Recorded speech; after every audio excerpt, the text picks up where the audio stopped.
Howdy folks, my name is Richard Lynch.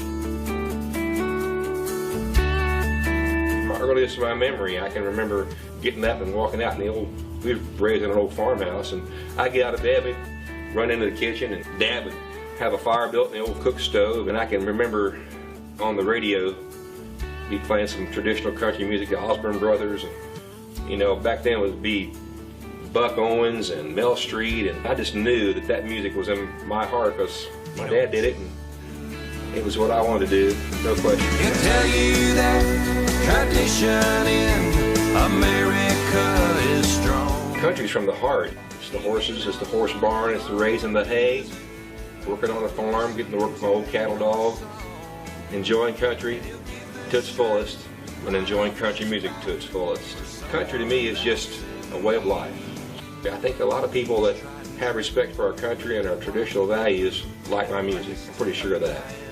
I'm thankful for the position I'm finally in, and I'm thankful for good people who like my music. They're tried and true, red, white, and blue, and the last.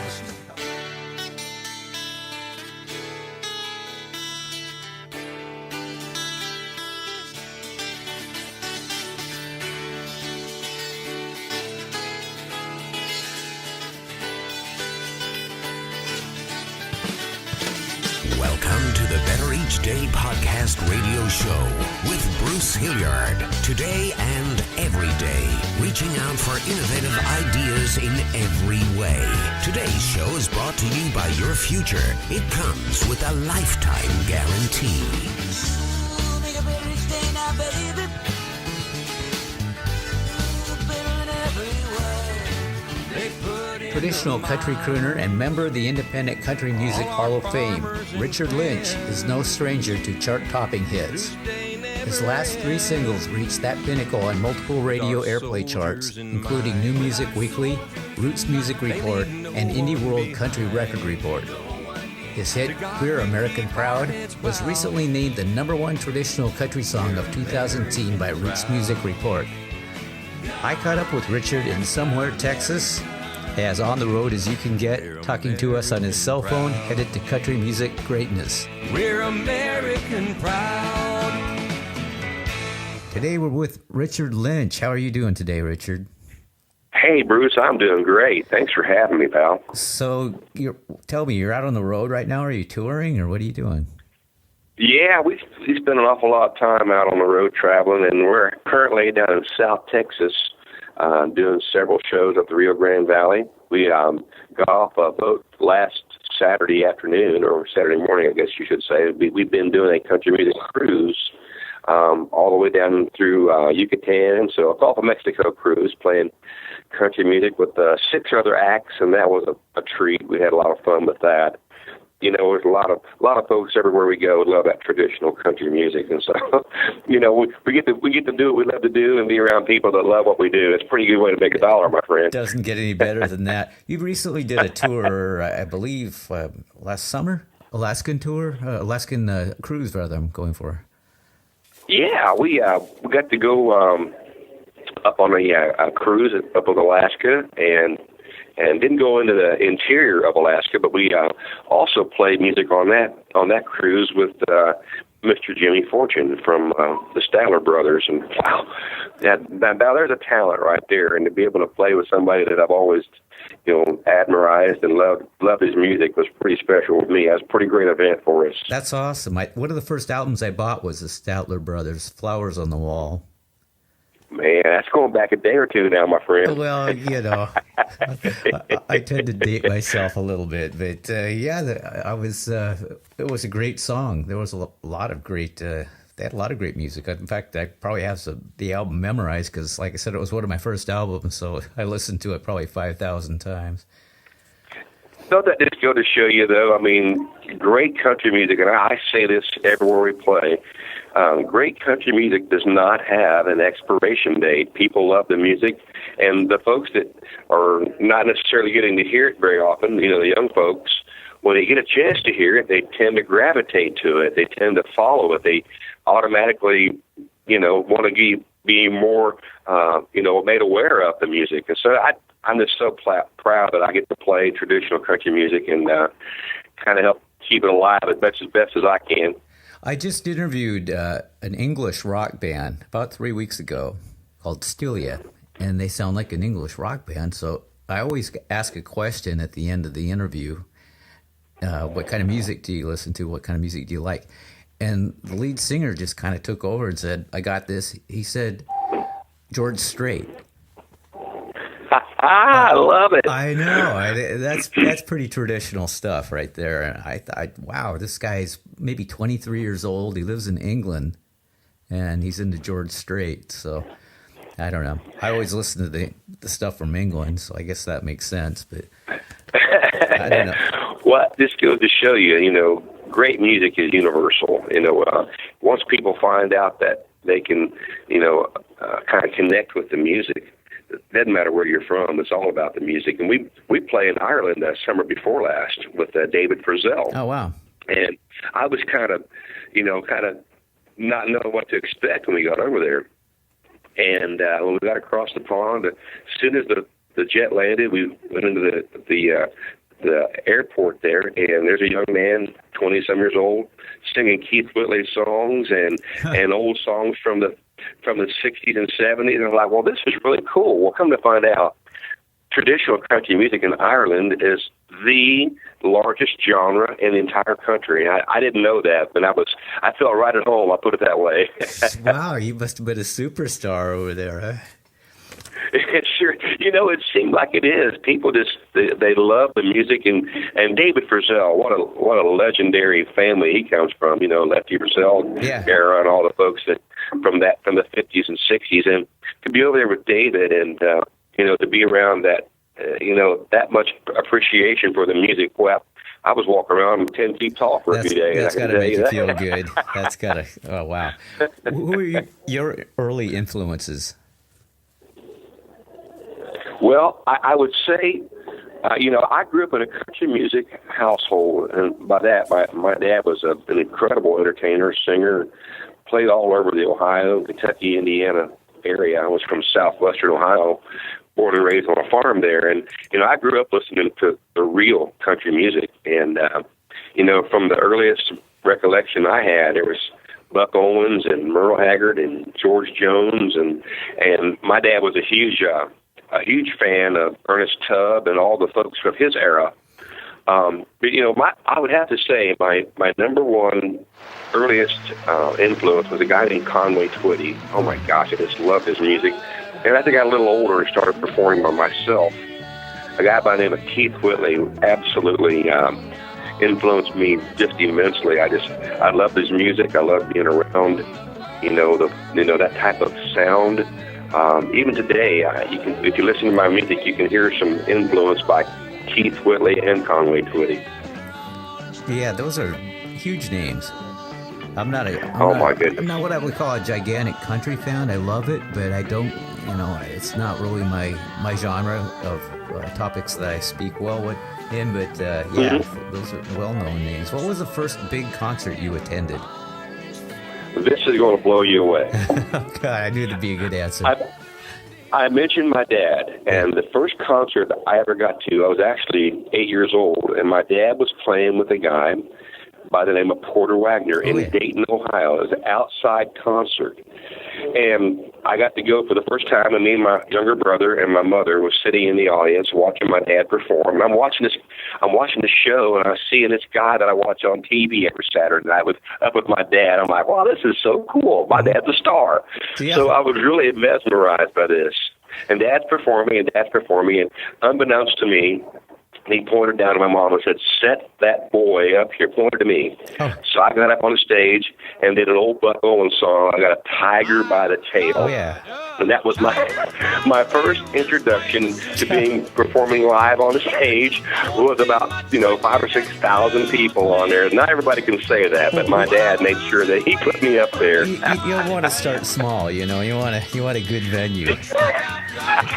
Dad, if you're going to be my booking agent, I want some good stuff here. I don't want to play a bike shop or something. I want a big stage. I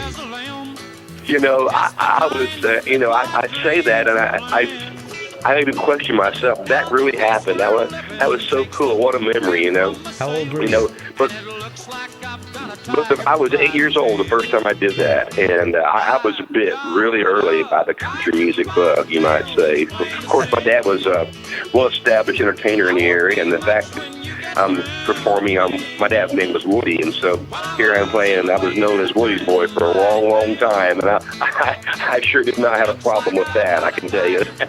That's pretty cool. At that age, you must be thinking, well, every concert I'm going to go to from now on, they're going to ask me to come up on the stage because I'm pretty cool. Well, stranger things have happened, I guess. But, it's amazing. It's amazing when you look back and you get to thinking about, how things came to be, and because I didn't know, there was anything else but country music all my life growing up. I was born and raised into it. Every morning I'd get up and be on the radio, and Dad would go out. We lived on a farm, and Dad would go out and do the chores, and before he did anything, he'd drink a cup of coffee and had that radio blaring, and then I thought this is how everybody's supposed to live. In your DNA, yeah. So you currently have a farm venue, Keepin Country Farm. Yes, I do. Yeah, we have a farm. We have a farm about 30 miles north of Cincinnati, Ohio. That's where we call home. Not too far from the old farmhouse where I grew up in. And I bought the place in 2003, and we built this. It's been I think it's been 4 years ago now, 3 or 4 years ago. We built this beautiful barn. To me, a barn is supposed to look like an old wooden barn, because I grew up on an old farm, and there was all kinds of barns in and around the old original farm there. So I built a barn that was supposed to look like a barn, not a metal box. So I built this barn with every intention on it looking genuine and sounding genuine. But when you walked in there, people are just blown away with the fact that there's great music around this farm, and it's a pond, and we've got horses and hay field. They can come to an environment to where they're comfortable right out of the gate. A lot of folks had agricultural upbringings, or grandparents that had some agricultural upbringings and so forth. So when they come to our farm, right away they feel comfortable, and they get to hear great country music in a country atmosphere. We've had a lot of folks there. We've had T. Graham Brown come. We've had Ronnie McDowell come. We've had Buddy Jewell. We've had Confederate Railroad, and on and on. And, it seems like wherever we have these folks come, but even the big national stars are blown away with the fact that there's a place like this that exists. So really the barn and the farm is almost as big an attraction as the music. It's just a pretty special place. I would think the artist would say, yeah, that sounds cool. I want to play there. Isn't that the case? They do. And they always want to reschedule a different date. And we don't do it all the time. We do about 4 shows a year there on the farm. And that makes it special, because, everybody gets busy, and they think, well, if they got this event going on and they have it on, every other weekend or every weekend, we'll catch it next week, or we'll catch it next week. Well, we're on the road an awful lot. So they realize, now a lot of folks realize that if they want to come to this event, they have to plan for them to come. And we've had people come from 7, 8 different states for every event. It's pretty spectacular, actually. It reminds me of Field of Dreams. If you build it, they will come. I've heard that before. I had a feeling. So not all that original, but it seems like the obvious. That is so cool. I mean, you're catching on. I mean, you're exactly right. How the people say, that if you build it, they will come. And I wondered, when I first started building the building, I thought, is this even going to be interesting to people? And I was blown away how much people love it and love to come. And the doors open at like 6:30 or so, and the band starts playing at 7 or 7:30. And we'll have people come there at 3 o'clock. We're just sitting around wanting to be on the farm. It's pretty cool. That's cool, and that's in Waynesville, Ohio. Waynesville, Ohio. Just it's called the Keepin Country Farm, and we have a double meaning there. It's right out in the middle of farm, agricultural country, and we're keeping that traditional country alive and well. So keeping it country on the agriculture and keeping it country with the music. Back in Love Again, We're American Proud. My favorite song that I've heard is about a barn, of all things. Who writes songs about barns, Well, there's a kind of cool story behind that particular song. Me and my piano player Jerry Hughes wrote that song. We were doing a show in the Upper Peninsula of Michigan the summer before last. And I'll say one thing about the folks in the Upper Peninsula of Michigan.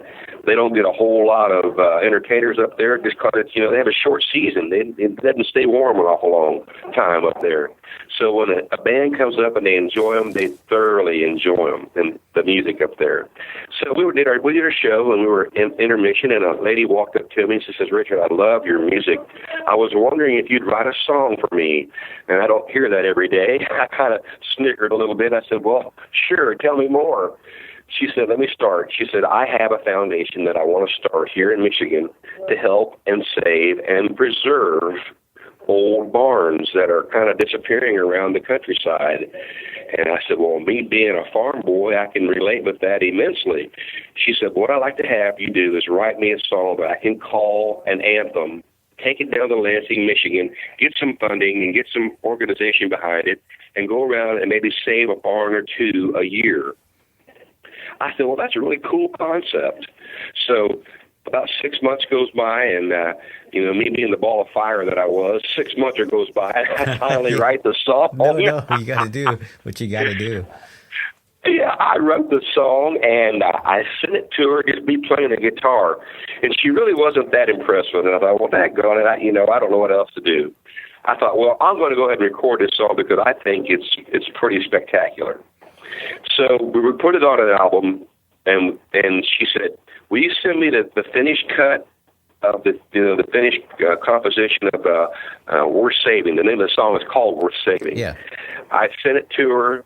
She was absolutely blown away. As a matter of fact, she's had an immense amount of interest, not only in Michigan, but other states as well, to where we can use this song as an anthem and help. And we did 2 shows already to help save some money. Our first show we raised $22,000 to help a farm family help them restore an old barn. So, country music is great, but if you can take something like the music and generate it toward a worthwhile cause like that, man, it don't get much better than that. That's the best. Anytime you can make something out of nothing, I think is a remarkable feat. But yeah, it's a great song, and you have to kind of wait till you get to the end of it to really get a grasp on what it's about.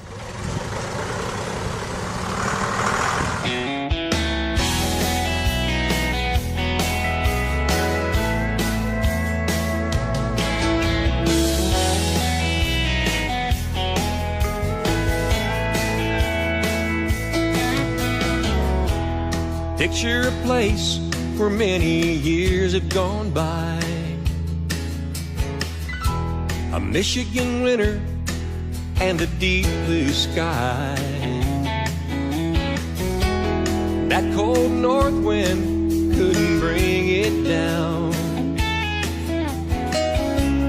Not every place was meant to be in town.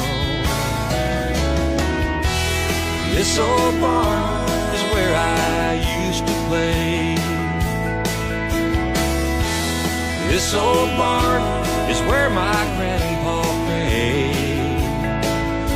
So if you tear it down, it won't be coming back around. There's so much real country charm in this old barn.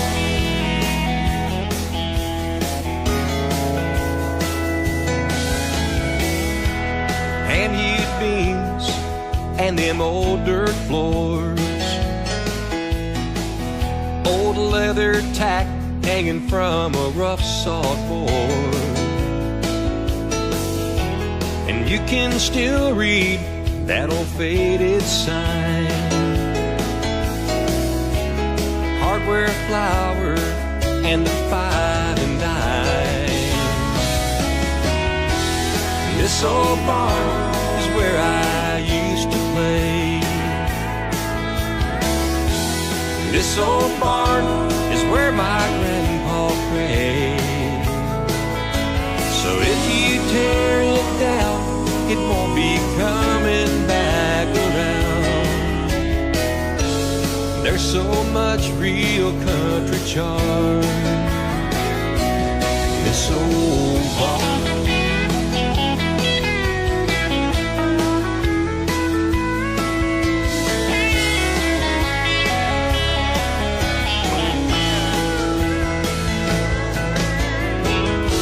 I hope you like these words I'm saying. Then you'll know this barn's worth saving.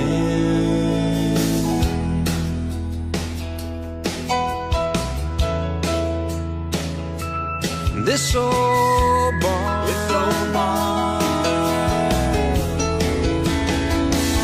you know it's worth saving.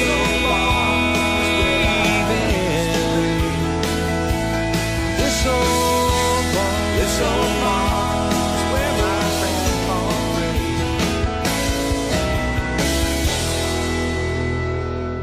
It's funny that years ago when somebody built a barn, everybody in the community chipped in, type of thing. You know? And now it's kind of a dwindling thing, and it takes a musician to step up to maintain it. So you're carrying the torch, my friend. I'm proud of you. Well, thank you, Bruce. You know, I love what I do, and you know, if I said it kind of earlier, if I can do something and love what I do and help people, it helps me. Man, it don't get much better than that as far as I'm concerned. Well, it sounds like you're heading into a restaurant to get something to eat. So I thank you for your time.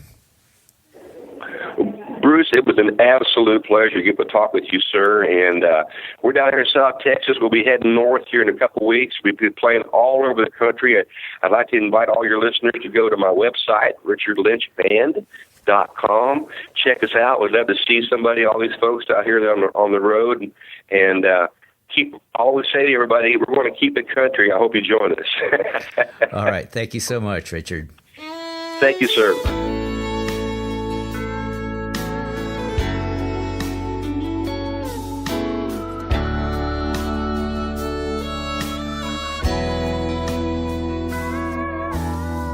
Living in the modern day, electronic super age, nothing's done the way it used to be. Nobody writes a letter or shows up in the worst of weather on the front porch with a rose and an apology. Now it's email or iPhone message. That's the only way to catch you, but you don't call back or come online. So I sit and stare at your Facebook picture. The only way to get back near you is cut and paste your face next to mine.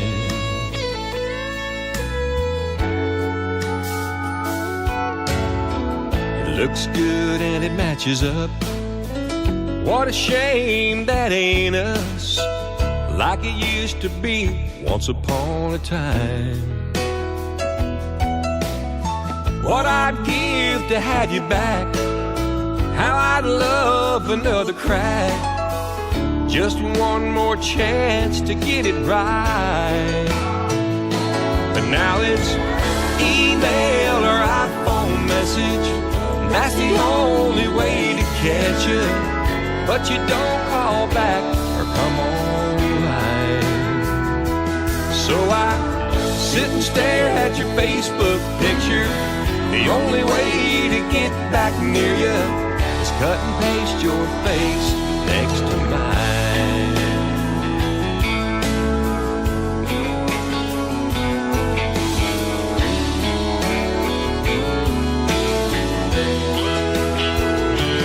Now it's email or iPhone message, and that's the only way to catch you. But you don't call back or come online. So I sit and stare at your Facebook picture. The only way to get back near you is cut and paste your face next to mine. Yeah, it looks like I've blown forever. The only way we'll be together cut and paste your face next to mine.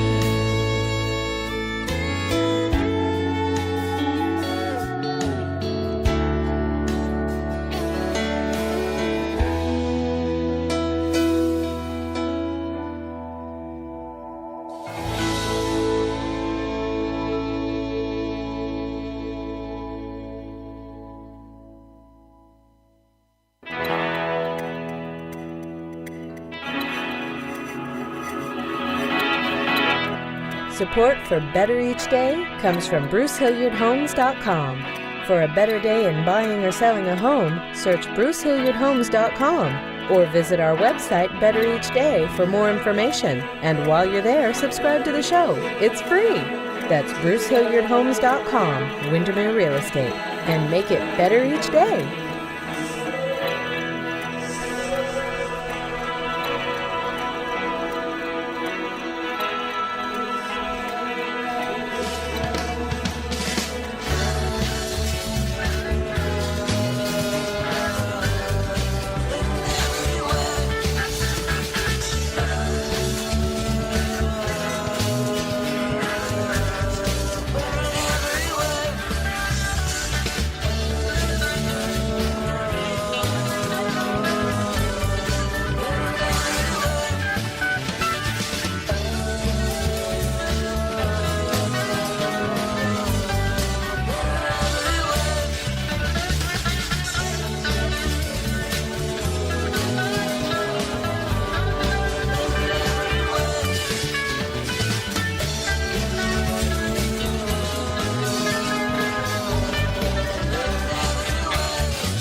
You've been listening to the Better Each Day podcast radio show with Bruce Hilliard. We'll be back with a new horizon, but until then, honor the future. It comes with a lifetime guarantee.